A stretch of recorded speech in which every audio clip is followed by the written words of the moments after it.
12:30, and you and I do have an appointment. We're live on Facebook once again to discuss it with Drake.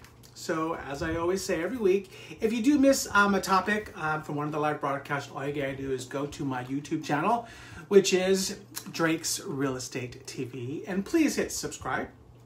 I do plan on doing some giveaways later this year, and you must be a subscriber to win. So there you go. Anyways, someone was asking me about this sign here, and so I kind of want to read it to you just in case you couldn't see it earlier. It's each and every day, someone somewhere in my city needs my services, and my job today is to find that person. Yes, that was actually a quote from one of my favorite books when we had book club. You know, when we could all still get together. So yeah, that was fun. Anyways, welcome to episode number 17, and today's going to be a fun topic. Hi, Griselda. Today's topic is going to be your pre-listing checklist, and this is something that you and I will discuss when you list with me. So let's discuss it. So on our initial consultation, after you have signed your listing agreement, we're actually going to go over some potential repair items. Okay, how fun is that? Hopefully a small list, but some minor tweaks are usually needed to prepare your home for the buyer's eyes. Remember, we're doing this always for the buyer. Hi, Scott. Hope you're well. Is it hot in Texas? Anyways, let's start with the easiest fix. That would be paint. That's right. Fresh paint is the easiest fix and actually makes one of the biggest returns and impacts for your first impressions. And it's not expensive. So keep in mind, it must be done well. And if it's not done well, it's actually going to have the opposite effect. Have you ever walked into a place and like there's paint on the baseboards, there's paint on the crown molding, there's paint on the floor? Yeah, do it right, okay? Another thing to remember, neutral. I know it's tough for some because we were actually preparing and painting for the next buyer. But to be honest, you know, it doesn't really matter if you hate the color, because remember, it's not about you anymore.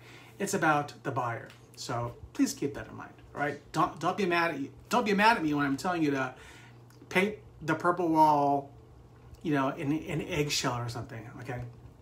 It's going to benefit you in the long run. So next one, let's talk about roofing and or some siding, stuff like that. So one tactic I try to go for my clients is we're trying to remove all of the red flags, okay? Because red flags mean fixes, money fixes, okay? Not to hide them, but address them and or to fix them. So when a buyer sees flaws in the roof, siding, or perhaps, you know, light brickwork or something, they immediately think deferred maintenance. Okay, the house hasn't been maintained, so what else is wrong? Translation, that means that they're going to be offering less. And trust me, the ideas of what a seller thinks it's going to cost to repair something and what the buyer thinks it's going to cost are vastly different. Okay, let's just talk about paint. You know, paint's really going to cost you, what, $2,000 or $3,000 depending on your home. But when the buyer is thinking about it, the buyer is thinking, okay, that's going to cost me $5,000. So just get it done. Okay, next, let's talk about faucets and plumbing. Well, you know what? Leaks happen, and sometimes we don't even know about them until the inspection. So it's a good idea just to take a thorough tour to make sure that there are no leaks. Was that Julian? Julianne, how's it going? Hi, Ryan. Hi, Nadia. Hola. Where's my little Olivia? Anyway, so I digress. It's a good idea just to make sure that you've got no leaks, right? So nobody wants to buy a house with evident water damage. So now will be a good time to spit shine those faucets and to remove that calcium buildup that you've been meaning to do. Oh, there's my good friend Alice. It was so good to see you the other night. Anyways, now let's talk about some general landscaping, otherwise known as curb appeal. Now this is where first impressions actually happen, right? Is the grass green? Are there tons of weeds, dead flowers, dead trees, overgrown bushes? You get it? Okay. So again, mentality is if the yard has been ignored, what else has been? Okay, not the impression that you want to give your buyers when you actually want them competing for your home, right? Next, one of my favorite topics, clutter and trash. Lots of people have good intentions of getting rid of the crap. Okay, sorry, but however, Have you ever walked into a place or seen places that are for sale and they've got tires or appliances on the side? And I'm thinking, what are you guys thinking? Get rid of that stuff, all right? If it hasn't worked in years, trust me, it's not sending the right message when you're keeping it on the side of the house, okay? Most cities actually, oh, hello, beautiful. Natalia, how are you?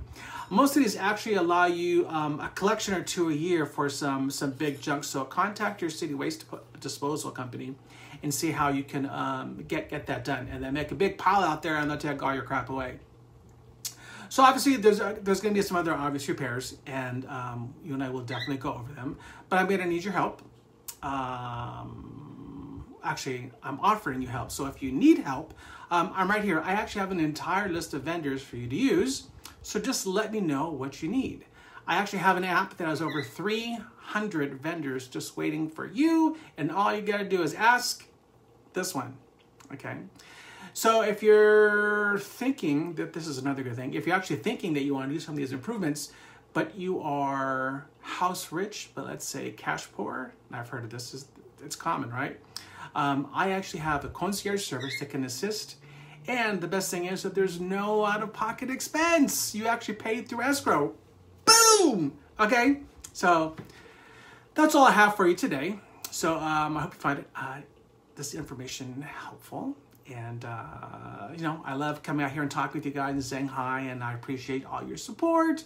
If you want a copy of the information I have today, just reach out and I will send it off to you. So just remember to be kind to one another, and when it's, you know, I thank you for watching. That's most important. But be kind to one another, and don't forget to live, laugh, and love. Until next week, when the next move matters, contact Drake for Homes. All right? Talk to you guys soon. Stay cool out there. Bye.